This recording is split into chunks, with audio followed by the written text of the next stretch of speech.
Hey guys, welcome back to my YouTube channel. This week I'm going to be doing a series of short form videos talking about the Apple TV Plus show WondLa.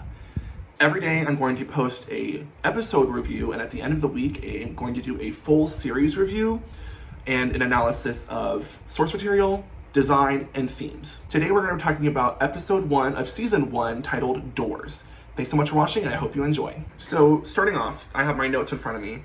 The synopsis for Doors is: an intruder attacks Sanctuary 573, forcing Eva above ground. Alone, she relies on her survival skills and a cryptic note labeled WondLa. So this is a great first episode of the season. You start to seeing Eva as an infant, as a toddler, as a young child, and as a teenager. You see her exploring her whole entire home in Sanctuary, and that's actually my first note, is that I love being able to explore her entire home called the Sanctuary. We get introduced to Mother first, and Mother stands for Multi-Utility Task Help Robot. Mother is one of my favorite characters from the book series. In the book series, Eva puts stickers on Mother's casing, and in the show, she actually drew a picture of the two of them on Mother's casing, and I love that drawing.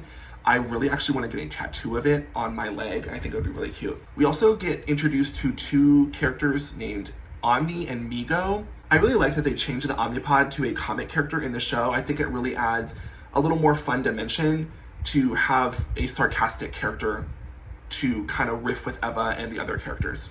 One thing I thought was odd was that they introduced Cadmus Pride really early, considering that in the books he doesn't come until the beginning of book 2, but it seems to make sense in context of the whole show, but we'll get there. One odd gripe I had is that in the book, her raccoon stuffed toy is named Bibu, and in the show he's named Migo. They're very similar. I don't know why they changed the name.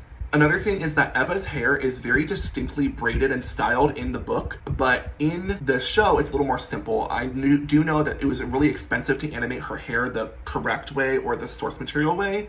So I do enjoy that she had a distinct hairstyle. Even if it wasn't elaborate, it was still distinct to her character and it felt unique. In the book series, Eva is 12 and turns 13.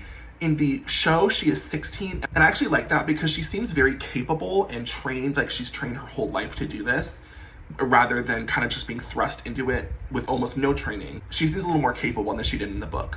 I also love that they showcased how good Eva was with technology when she rewired the magnetic door to get into the sealed off section of the Sanctuary. One question I have about the hidden side of the Sanctuary is that all of the desks had the kids' names plated on them. Is every generation named the same? Is there a Russian 1, Russian 2, Eva 8, Eva 9? We know in the books there's an Eva 8. So is there a Russian 8? Is there a Russian 7? I think that's a very interesting nugget of information that we might be able to come back to in a later series. So after Eva breaks into the forbidden part of the Sanctuary, she sees another door that is cracked open, and she signals to a person that she sees outside, or who she thinks is a human person. We get introduced to Bastille, the main antagonist of this series. One thing about Bastille, his design is spot on to the source material in the books. He looks identical. It's amazing. I love his helmet. I love his design. I love how he runs on all fours. I think that's so interesting, and I love his weapon. It's called a boom rod. It's a sonic cannon basically, and it looks so amazing. I love the sound effects. I love the visual effects. It's amazing. So we see Bastille chase Eva out of the sealed section of the Sanctuary into her normal section, and Mother, Terry Hatcher as Mother, acting, mother, she's mothering. She was so amazing.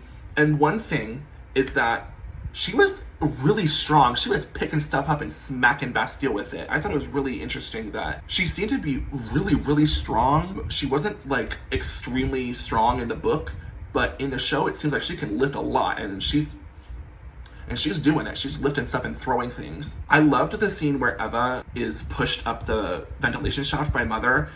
It's a little less tender than it was in the book, but it was very intense, and Terry Hatcher and Janine Mason were doing fabulous jobs acting. The soundtrack was also amazing. Joy Nya is the soundtrack artist for this series, and she did a fabulous job. So we end episode 1 with Eva in a wild landscape that she doesn't recognize. It could be Earth, it could not be. She sees celestial rings in the sky. She sees all sorts of plants and animals that she doesn't recognize. And that leads us to the end of episode 1, Doors. Thank you so much for watching. I will see you guys tomorrow for episode 2, Life Forms. Peace, y'all.